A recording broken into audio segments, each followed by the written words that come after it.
Bienvenidos a Paseos con Historia. Hoy quiero hablaros de un museo que nos muestra en sus salas una visión global de nuestra historia. Me refiero al Museu d'Història de Catalunya, que hay en Barcelona, y que se encuentra situado en el Palau del Mar, abriendo sus puertas en 1996. El periodo que abarcan sus salas es larguísimo, así que voy a resumirlo en dos vídeos, dada su extensión cronológica. Pero primero hablemos del edificio en cuestión, que por sí solo tiene su propia historia y constituye uno de los mejores ejemplos de la arquitectura industrial de la Barcelona del siglo XIX. La construcción del Palau del Mar fue diseñada por Maurici Garrán en el año 1881. Cuando se construyó, estaba destinado a almacenar las mercancías que llegaban por mar al puerto de Barcelona. Pero, con motivo de las Olimpiadas de 1992, esos almacenes se rehabilitaron. Entonces se añadió una planta superior que permitía el acceso a la azotea y que se ha convertido en todo un éxito dadas las magníficas vistas que ofrece del puerto, del mar, de Montjuïc y de toda la ciudad en general. Indicaros que si estáis en Barcelona y queréis visitarlo, lo mejor es coger la línea 4, la L4 de metro, y bajar en la parada de la Barceloneta. Desde allí estáis a 2 pasos de la entrada. Os paso unos mapas sacados por internet para que os situéis.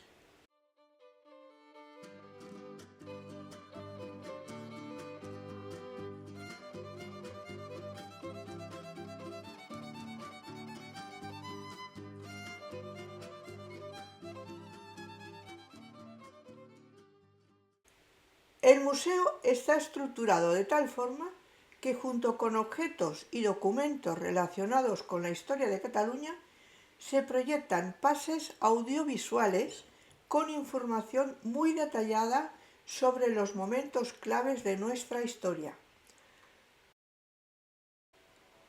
Cuando entras, te encuentras con un amplio vestíbulo con unas escaleras mecánicas que dan acceso al piso superior.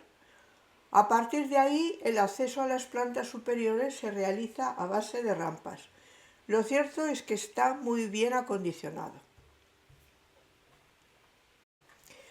Veamos ahora la exposición permanente, que está distribuida entre la segunda y la tercera planta y estructurada a base de secciones por épocas históricas.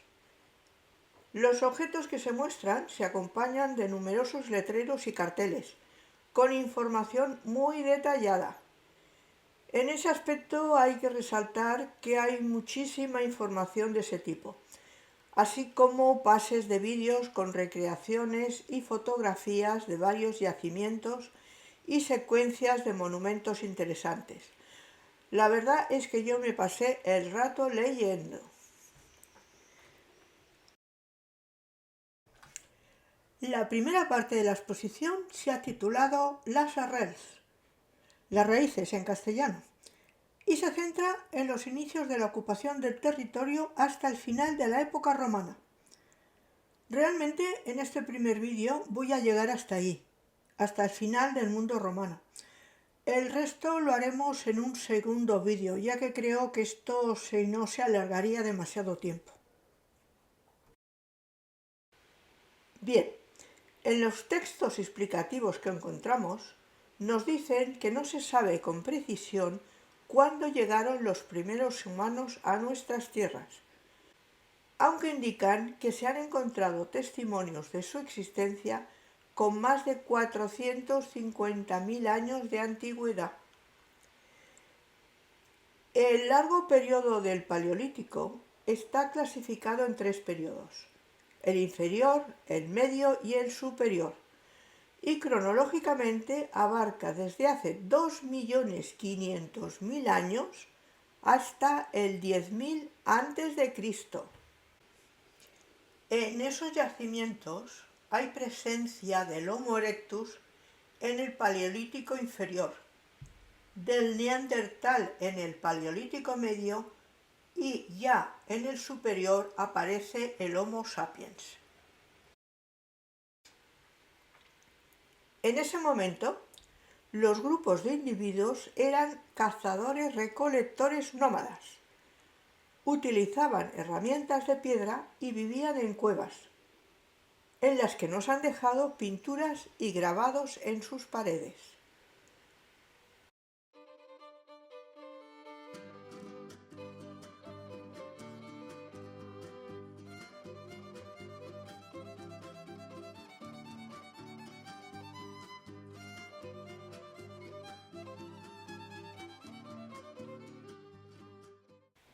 Lo cierto es que desde el Paleolítico inferior podemos seguir el rastro de la fabricación de herramientas de sílex y hueso. Observamos cómo controlaban el fuego y morfológicamente sabemos que tenían la capacidad de comunicarse y espiritualmente intentaban explicar el proceso de la vida y la muerte. Ese periodo de la prehistoria llega hasta el final de las últimas glaciaciones, hace aproximadamente entre 12 y 10.000 años. A partir de ese momento se inicia el llamado Mesolítico, un periodo de transición que llegó hasta el 8000 a.C. aproximadamente. Aquí las herramientas aún eran de piedra, pero evolucionaron. Se hacían más pequeñas y eran bastante más elaboradas. Es el momento en que se inicia la domesticación de los animales.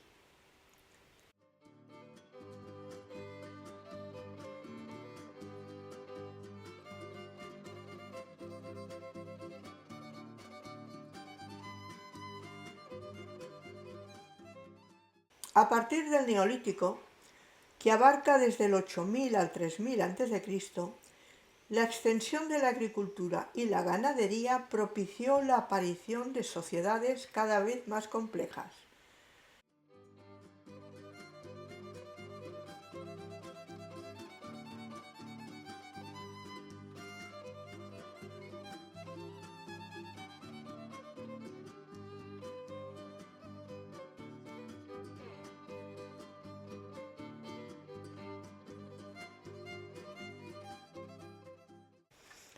Poco a poco esas sociedades evolucionaron. La piedra como materia prima de los utensilios y herramientas dejó de ser prioritaria para dar paso a los utensilios de cobre. Ese periodo duró del 4000 al 3000 a.C., más o menos, siempre es aproximado.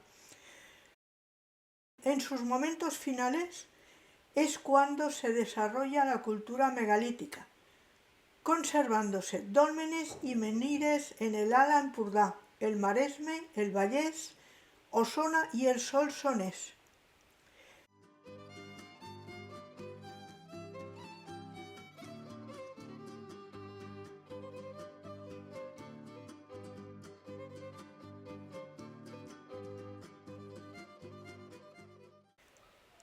A la edad del cobre le siguió la del bronce, del 3000 al 1200 a.C., cuyo final coincide con la llegada de los pueblos indoeuropeos procedentes del centro de Europa.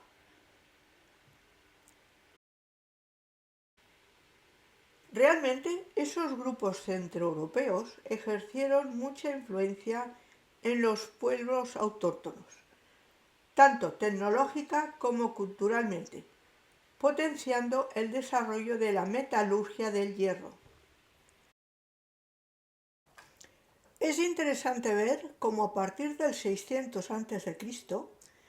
se desarrolla la cultura ibérica, una cultura que se distribuía por toda la franja costera del Mediterráneo peninsular. Hay que tener en cuenta que las zonas interiores de la península estaban ocupadas por otros pueblos, de cultura y costumbres diferentes, eran los pueblos celtas. En los carteles informativos que vemos en el museo, nos cuentan que los íberos, a pesar de compartir ciertas características comunes, no eran un grupo étnico homogéneo y divergían en muchos aspectos. Pero todos ellos formaban una sociedad guerrera aristocrática, que en ocasiones fueron mercenarios de otros pueblos. Formaban una civilización compleja y desarrollada, con ciudades urbanas y redes comerciales. Acuñaban moneda y tenían un sistema de escritura propio, aplicado a su lengua, que se puede leer, pero no se ha llegado a traducir. Realmente no sabemos exactamente qué es lo que pone en sus textos. Os paso un mapa con los grupos asentados en Cataluña. Como veréis, son bastantes: ausetanos, cosetanos, ilergetes, indigetes, lacetanos, layetanos, bueno, hay muchísimos. Cada uno tiene su nombre específico según el lugar y la zona. De todos esos poblados íberos descubiertos en Cataluña, el más importante es el de Ullastret, en el Baix Empordà, que en realidad se llamaba Indica y era la capital del pueblo de los indiquetes. Ese oppidum está considerado como la ciudad ibérica más grande de Cataluña. Se calcula que vivían en él, en Indica, alrededor de las 6.000 personas. Su momento de máximo esplendor fue hacia los siglos IV-III a.C. Aquí, en Indica, podemos ver cómo eran sus poblados, cómo eran sus casas organizadas en calles siguiendo la orografía del terreno, que estaban cercadas por una muralla defensiva. Las casas eran de planta rectangular, estaban hechas con muros de piedra, divididas en una o dos habitaciones, y algunas de ellas tenían un patio. Os paso algunas imágenes de la ciudad, que es inmensa. Son las que hice cuando visité el yacimiento, del que ya pasé un vídeo anteriormente. Os dejo el enlace en la descripción del vídeo por si lo queréis ver. Bien, sigamos. Aparte de los contactos que tuvieron los íberos con los pueblos procedentes del centro de Europa, recibieron una gran influencia de pueblos procedentes del Mediterráneo, como fenicios, cartagineses y griegos.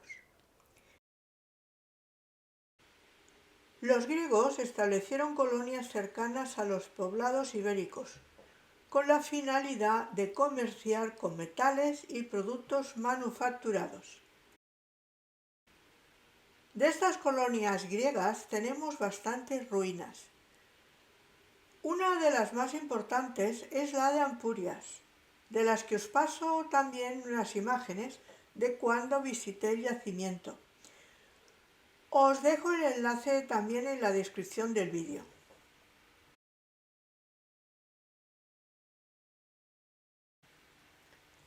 Con la llegada de los romanos en el 218 a.C., durante la Segunda Guerra Púnica, la ciudad griega de Ampurias formó alianza con ellos para luchar contra los cartagineses, los grandes rivales de Roma en el Mediterráneo de ese momento.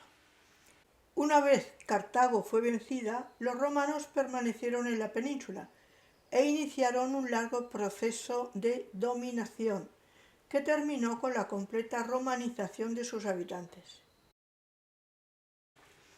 Sin embargo, hemos de saber que no todos los pueblos íberos estuvieron de acuerdo con esa dominación romana, y muchos de ellos se rebelaron. Hubo numerosos enfrentamientos con varias tribus celtíberas del centro peninsular, como los lusitanos, los cántabros y los astures, pero también con los ilergetes y ausetanos de la zona de Lleida y del norte de Cataluña. Sus reyes, Indíbil y Mandonio, fueron aliados de Cartago durante esa Segunda Guerra Púnica, y cuando Cartago fue vencida se sublevaron contra la dominación romana. Roma terminó por reprimir todas esas rebeliones y la sociedad fue asimilando progresivamente la romanización. Se considera el año 19 a.C., época del emperador Tiberio, que fue el sucesor de Augusto, como el fin de la conquista de Hispania por parte de los romanos. Los romanos estructuraron el territorio en provincias y Tarraco se convirtió en la ciudad más importante de Hispania. La ciudad se fundó en el año 218 a.C., al lado de un núcleo ibérico de los cosetanos. Con el tiempo, la cultura y la lengua latina arraigaron y se mezclaron con las culturas locales, sentando así las bases de una nueva sociedad.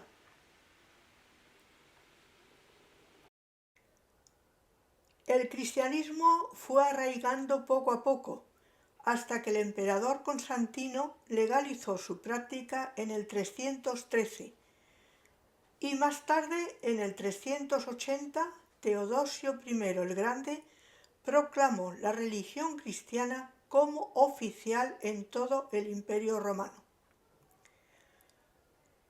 Fue precisamente este último, Teodosio I, quien al morir en el año 395 dividió su imperio entre sus dos hijos.